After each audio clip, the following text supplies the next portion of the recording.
څنګه چې زمونږ او د ملک کردار ادا کړ د ایران او د امریکې ترمنځ د ثالثۍ، نو دا زموږ دپاره ډېره د فخر خبره ده. او دغه شانتې موږ هم دې خپلو بچیانو ته وایو چې یاره تاسو زده کړه وکړئ چې په نیشنل لیول باندې انټرنیشنل لیول باندې تاسو خپل ځان اپیر کړئ. سفارتي لحاظ سره زموږ ملک کردار ته څنګه ګوري؟ سره سفارتي خو زمونږ ډېر ښه کردار ادا کوي. څنګه چې زمونږ د امریکې او د ایران ترمنځ دا سفارتي کردارونه ادا کړل، نو دا زمونږ دپاره ډېره د فخر خبره ده چې زمونږ ملک چې دی په دنیا کې روښانه شو.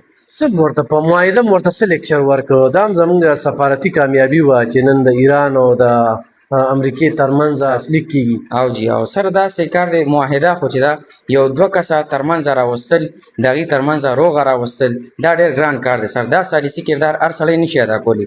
ګنې مونږ سره ډېر داسې کنټریز دي لکه فرانس دی، امریکا ده، په خپله ثالثي کردارونه ادا کوي. او دې سره مونږ سره ګریټ بریټن دی سر، خو بیا هم چې دی زمونږ پاکستان په نیشنل او انټرنیشنل لیول باندې داسې رایز شو چې دنیا ته یې وښول چې او مونږ کولی شو.